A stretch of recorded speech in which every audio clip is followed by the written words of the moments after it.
Abram suas Bíblias no primeiro livro de Gênesis. Nós vamos ler o capítulo 21 e o versículo 12. E vamos ler o capítulo 22 e o versículo 1 e 2. Enquanto vocês estão abrindo, eu quero agradecer a Deus por mais essa oportunidade, agradecer os pastores pela confiança. E dizer para você nesta noite que Deus tem uma palavra para o nosso coração. Amém?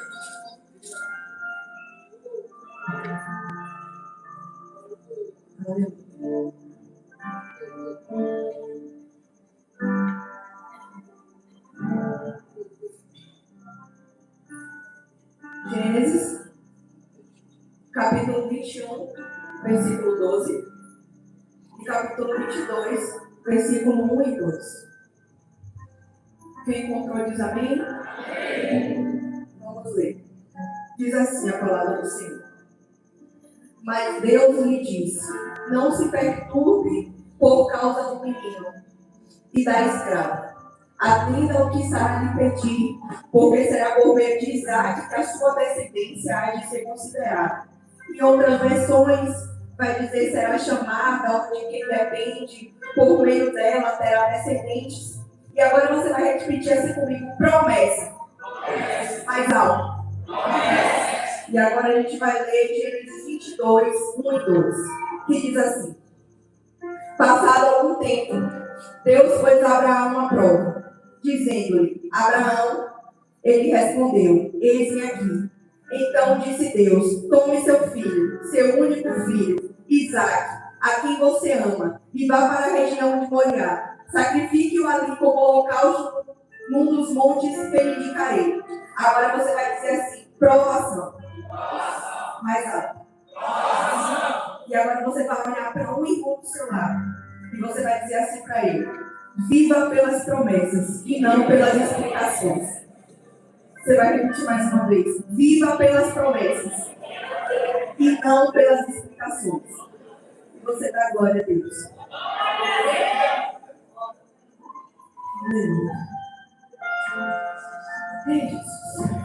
Irmãos, eu não vou entrar em muitos detalhes no contexto dessa história, mas eu vou dar uma pincelada para a gente poder entender aquilo que Deus quer falar aos nossos corações nessa noite, amém? Então eu peço a vocês que redobrem a sua atenção. Escutar as promessas de Deus era algo que não era novo para Abraão. Pois desde quando ele foi chamado pelo Senhor, que ele já escuta as promessas do Senhor. Nós vamos ver a partir do capítulo 12, o Senhor contemplando essas promessas para Abraão: farei de você um grande povo, e o abençoarei, tornarei seu nome famoso, você será uma bênção, a sua descendência darei essa terra, e tantas outras promessas que o Senhor fez para ele. Porém, tinha uma que Deus ainda não havia feito para ele. Tinha uma promessa que Deus ainda não tinha dito para Abraão. E quando a gente vai ver o capítulo 15, no versículo 1, o Senhor dizendo para Abraão que não tivesse medo, pois ele, o Senhor, era o seu escudo, e que a recompensa dele seria grande. E aí, neste momento, Abraão ele expressa a sua dor para o Senhor. É neste momento que Abraão expressa para o Senhor aquilo que estava dentro do seu coração. E ele diz: tu não me deixes filho algum. Um servo da minha casa será o meu herdeiro. Como é que eu serei recompensado se eu não tenho meu filho? Que recompensa é essa que eu vou ter? E eu já quero deixar uma palavra para o seu coração. Talvez você entrou aqui nessa noite que nem Abraão, dizendo para Deus: Deus, que recompensa eu terei? Que recompensa o Senhor vai me dar se o Senhor ainda não me deu? Se o Senhor ainda não fez? Mas nessa noite o Senhor me trouxe aqui para te dizer: descansa o teu coração. Porque no tempo certo você vai ouvir aquilo que você tanto deseja ouvir. E a Bíblia continua dizendo que prontamente, logo depois dessa pergunta que Abraão faz para o Senhor, ele vai ouvir aquilo que ele tanto desejava, aquilo que ele tanto almejava ouvir. E o Senhor diz para ele: seu herdeiro não será esse. Um filho gerado de você mesmo será o seu herdeiro. Chegou o tempo de Abraão ouvir aquilo que ele precisava ouvir do Senhor e que ele sabia que somente o Senhor poderia fazer. E a Bíblia vai dando continuidade, e a gente vai vendo que o tempo passa, a promessa não se cumpre. A palavra do Senhor diz que Sara, por não ver as coisas se cumprirem, tem uma serva por nome Agar. Ela pede para que o seu esposo se deite com ela, e assim ele faz, nasce Ismael. E a Bíblia continua contando a história. Quando Abraão já estava com 99 anos, o Senhor aparece para ele, muda o seu nome, muda o nome da sua esposa, que de Abraão passa Abraão, de Sarai passa para Sara. E dessa vez, mais uma vez, o Senhor aparece para Abraão para poder fortalecer a promessa, só que agora ele vem com mais detalhes. Porque na primeira vez que o Senhor prometeu, ele disse que um filho dele ia ser gerado, mas ele não disse como isso iria acontecer. E agora o Senhor olha para Abraão e diz: sua mulher lhe dará um filho, se chamará Isaac, e este será o seu herdeiro. A Bíblia diz que Isaac nasce. Abraão e Sara agora estão felizes. Abraão e Sara estão agora no tempo do cumprimento da promessa. Abraão e Sara agora estão no tempo do testemunho. Abraão e Sara estão no tempo de alegria, de dizendo: Deus é bom, Deus é poderoso, Deus faz, glórias ao nome do Senhor. É o tempo de adoração, é o tempo de se alegrar na presença de Deus, porque eles estão vivendo o cumprimento da promessa. É o milagre do Senhor, eles estão testemunhando. Só que em meio a toda essa adoração, em meio a toda essa alegria, e mesmo a toda essa gratidão, em meio ao testemunho, o Senhor aparece. O Senhor vem novamente. Só que agora, desta vez, não para prometer, e sim para provar. Deus vem no meio da alegria, no meio de testemunho, no meio de adoração, no meio de glorificação, no meio da felicidade, no meio de tudo está indo bem. Desta vez não para prometer algo, não para entregar uma palavra de profecia, não para entregar algo que vai trazer alegria ao coração, mas o Senhor agora ele vem para provar. E aí você deve estar se perguntando: mas Deus prova sim, Deus prova os seus. Só que antes eu gostaria de deixar aqui para vocês algo muito importante, para que fique na compreensão dos irmãos a diferença, porque existe uma diferença de provação e tentação. As tentações vêm dos desejos dentro de nós, e você vai ver isso lá em Tiago, no capítulo 1, versículo 12 ao 16. Enquanto as provações vêm do Senhor, que tem um propósito específico e a cumprir. As tentações podem ser usadas pelo inimigo para estipular o que há de pior em nós. As provações são usadas pelo Espírito Santo para estimular o que há de melhor em nós. Quando a gente vê lá em Tiago, capítulo 1, versículo 1 ao 4, a provação, ela vem para gerar perseverança, para provar nosso caráter. E 1 Pedro 1, 6 ao 9, para provar o valor da nossa fé. 2 Coríntios 12, 7 ao 10, para nos proteger do pecado. As tentações, elas parecem lógicas, enquanto as provações, elas parecem não fazer sentido algum. As tentações, elas nos trazem facilidade, elas nos fazem querer tomar logo, viver logo, fazer logo, porque é muito fácil, é muito prático, está em nossas mãos, parece muito rápido de acontecer. As provações, elas vêm de uma forma muito ilógica, não faz sentido nenhum. Ela vem de uma forma que, se a gente for olhar para o humano, a gente vai ser muito ilógica. Não tem sentido, não tem como. E a Bíblia continua dizendo que Deus, ele chama Abraão naquele momento onde ele não vem para poder entregar uma palavra de alegria, porque a Bíblia diz que ele vem para provar, porque não foi eu que digo. A Bíblia diz que Deus pôs Abraão à prova. E agora ele o chama e prontamente como servo, ele diz: eis-me aqui. Aleluia. Só que, irmãos, eu acho isso lindo. Você sabe por quê? Porque Abraão não tinha noção do que Deus ia dizer, pastores. Abraão, ele não fazia ideia do que Deus ia dizer para ele, igreja do Senhor. Mas a confiança de Abraão era tanta que ele não precisava saber, ele só disse: eis-me aqui. Enquanto eu estudava essa madrugada, enquanto eu vi o Espírito Santo de Deus falando no meu coração, eu fiquei encantada, porque eu fiquei: meu Deus, que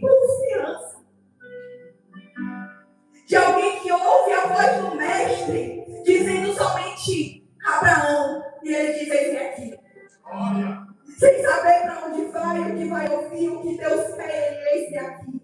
Porque isso é que faz um verdadeiro servo que sabe quem é o Deus que ele tem. Quando Deus chama, ele diz: eis-me aqui, Senhor. Crendo que o que Deus vai fazer, não importa as circunstâncias, ele é Deus e ele sabe o que está fazendo. Logo, Abraão ele vai ter que ouvir o que Deus tem para dizer para ele. E agora é o momento que Abraão ele vai escutar algo que, no meu ponto de vista, isso não é heresia. Eu convido você a entrar no texto junto comigo na história que deve ter afetado Abraão de forma muito poderosa.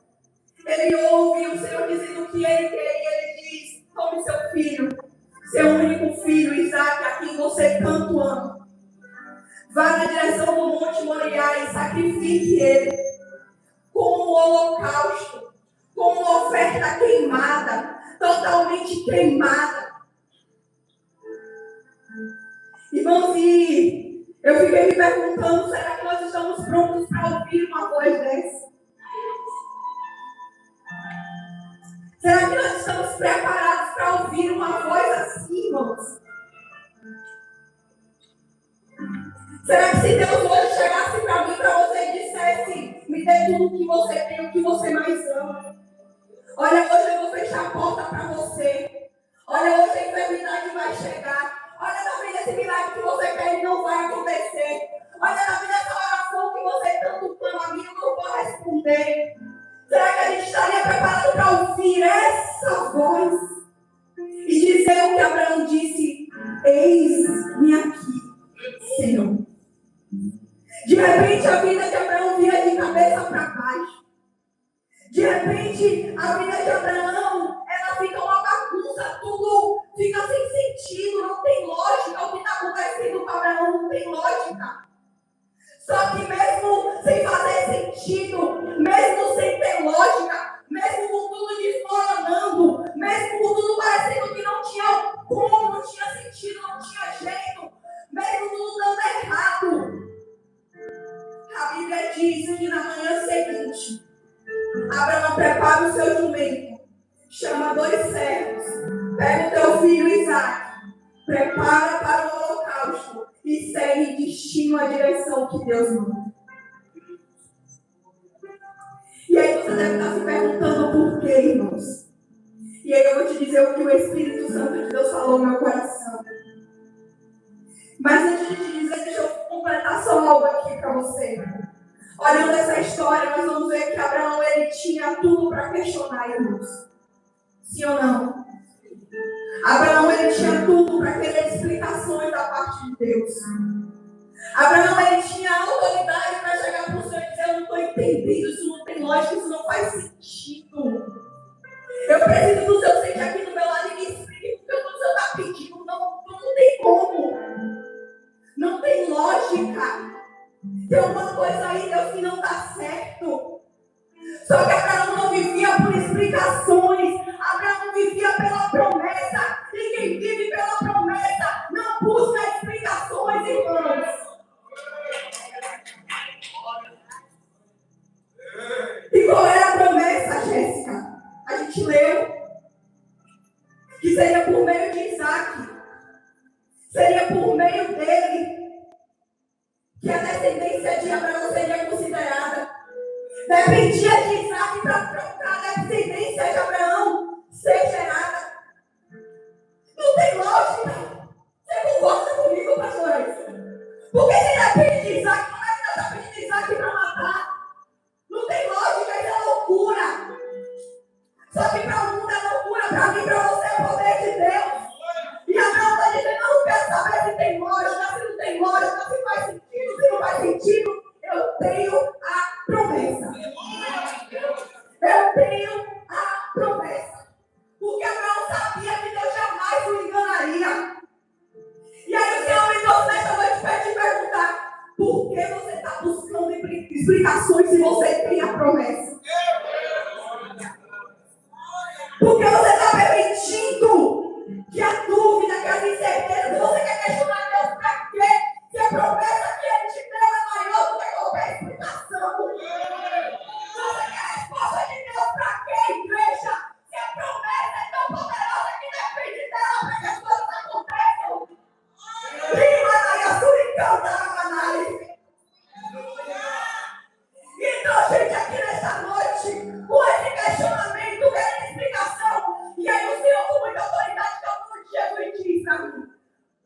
viver por explicação e começa a viver pela promessa que eu te entreguei.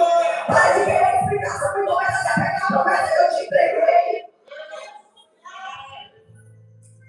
Ai, Jéssica, mas você, se fosse de verdade para acontecer a promessa, se realmente tudo tivesse que acontecer, eu não permitiria isso, pastor, não. Eu jamais permitiria uma coisa dessa. Eu jamais pediria algo tão ilógico assim. Deus não pediria algo sem sentido. Jéssica, você não está entendendo. Eu oro pelo meu marido todos os dias. Aí Deus usa o vaso, vai voltar, vai servir, vai caminhar contigo. E aí o negócio está entregando e você não tem lógica. E aí Deus fica assim, você depende de quê? Lógica de você, depende de lógica. Deus depende de você, depende que as coisas façam sentido para ele fazer acontecer. Desde quando ele precisa que algo faça sentido? Pode não estar fazendo sentido para mim e para você, mas para ele faz. Então começa a se apegar na promessa que ele te entregou e esquece as explicações que estão no seu coração. Às vezes você não está entendendo. É um milagre que eu tanto espero. Eu estou orando, a enfermidade que bate. Deus me promete tudo, dá o contrário, está fazendo, não está fazendo sentido. Ai, Deus me trouxe aqui, mais uma vez, para que isso seja fixado no seu coração. Eu não dependo de lógica. Eu não dependo que as coisas façam sentido. Eu não dependo do mundo para operar. Você só precisa começar a se apegar à promessa. A promessa. A promessa. Se eu disse que eu vou salvar, eu vou salvar. Se eu disse que eu vou libertar, eu vou libertar. Se eu disse que eu vou curar, eu vou curar. Se eu disse que eu vou dar livramento, eu vou dar livramento. Porque eu sou o Senhor que não minto. A gente quer explicação demais, irmãos. Continue orando. A gente quer explicação demais. A gente se perde por querer tanta explicação. A gente perde de viver o extraordinário. Às vezes a gente está que nem aqueles discípulos, onde Jesus conduz os discípulos para entrar no barco. De repente vem a tempestade, de repente vem o vendaval. Jesus está no barco, irmão. A casa está dormindo, mas ele está no barco. Senhor, não importa que eu morre. Ele está no barco. Rima, Maria, Sônia, então, Paramanai. Aí está perguntando para Deus, não importa que eu morra, não. Jesus está no barco. Você está perguntando para Deus, não, mas está dormindo. Você tem dimensão que ele está no barco com você. Você tem dimensão de que ele está deitado na polpa do barco, dormindo. Por acaso o sono, por acaso o vento, por acaso o vendaval, por acaso tempestade, impede o Senhor de operar. Aí tem que ouvir o que não quer. Aí tem que ouvir Jesus dizer, homens de pouca fé. Aí Jesus busca encontrar no coração fé, sabe o que ele encontra? Medo. Porque é isso que o Senhor encontrou. Porque a Bíblia diz que eles estavam com. E tinha que ter medo, irmão. Responde. Tinha que ter medo? Tinha que ter o quê, irmãos? Tinha que ter o quê, irmãos? Então para de questionar, irmãos. Jesus está no barco e você precisa que esteja no barco, está com você. Não se apegue à falta de lógica, não se apegue à incerteza. Jesus está no barco com você. Oxe, com muita graça e com muita autoridade, eu vim aqui para te dizer na boca de Deus. Jesus está no barco com você.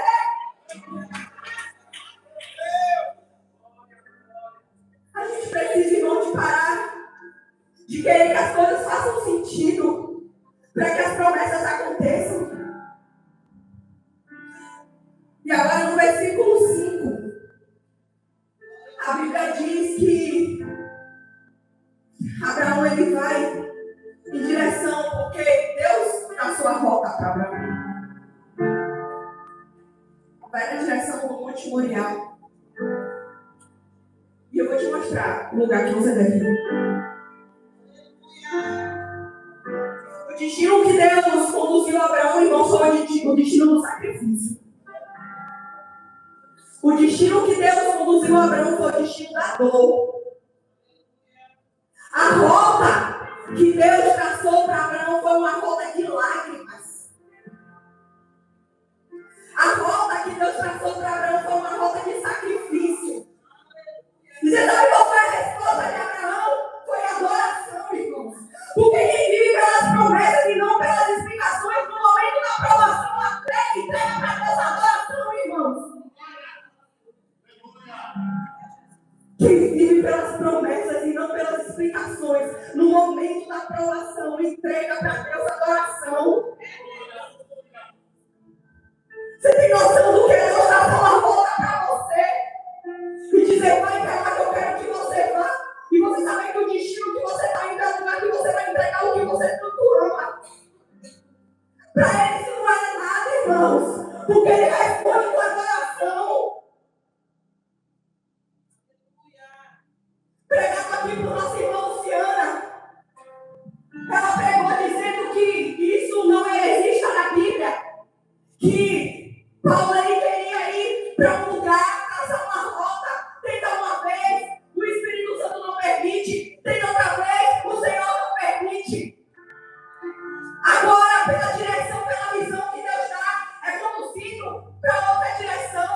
Sabe a direção que Paulo é conduzido, irmãos? É para a prisão, é para ser chicoteado, é para ser açoitado, é para ser massacrado. E você sabe o que ele faz, irmãos? Ele adora! E aí Deus pergunta para mim, para você hoje, se eu te conduzir para um lugar da dor, você vai fazer o quê, irmãos? Se o lugar que eu traçar para você hoje disser, filho meu, a rota que eu tenho para você, você vai sacrificar. Qual é a resposta que você vai ter para a aprovação? E aí você deve estar olhando para mim e dizer, Jéssica, é muito fácil, mas não, irmãos.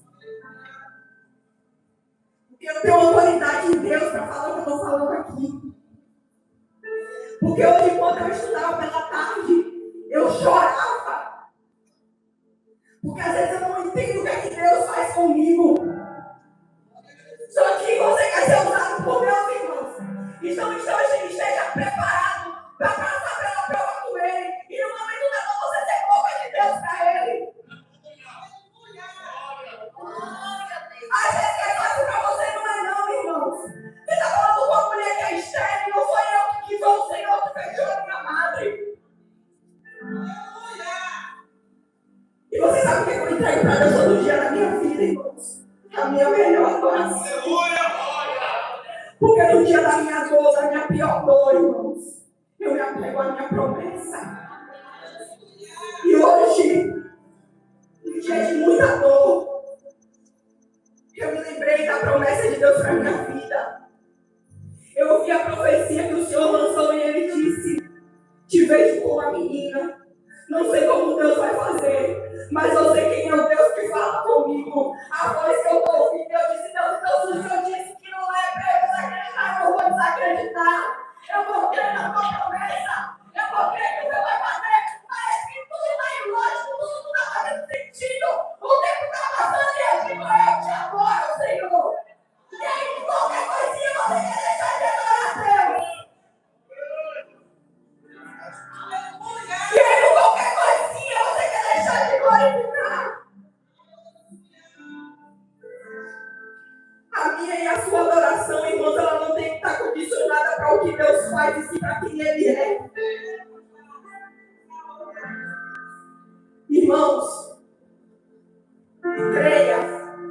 Eu tenho uma carta que eu escrevi para Deus há muitos anos atrás.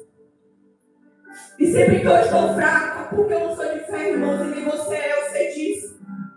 Eu pego essa carta, eu pego a promessa e eu digo, Deus, o Senhor não é homem para que me dê, filho do homem para que se arrependa. E um dia, este altar aqui vai ser para quem eu seguro o microfone de uma mulher, de um pastor, orando por uma criança. Não que eu fique triste, porque eu me alegro muito do Senhor por isso. Mas vai ser o dia que Ele vai segurar o microfone para orar pelo meu milagre, irmãos. Porque se Deus prometeu, Ele vai cumprir, irmãos.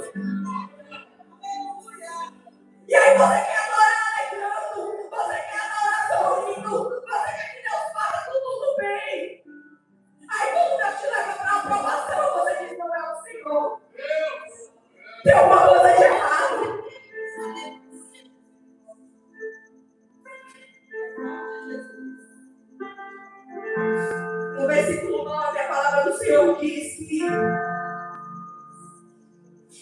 o altar não estava pronto, irmãos. Foi Abraão que preparou o altar. Vou repetir, porque só pastor Edson. O altar para o sacrifício, irmão, não estava pronto. Quem preparou o altar para o sacrifício foi Abraão. O altar para o sacrifício não estava pronto. Quem preparou o altar foi Abraão. Aquele altar que Abraão estava preparando não era um altar de agradecimento, como costumeiramente ele fazia. Não era um altar de adoração, no sentido que não querendo fazer isso, mas de cumprimento de promessa. Não era. O altar que ele estava preparando era um altar de sacrifício. Que tipo de altar nós estamos dispostos a preparar para Deus?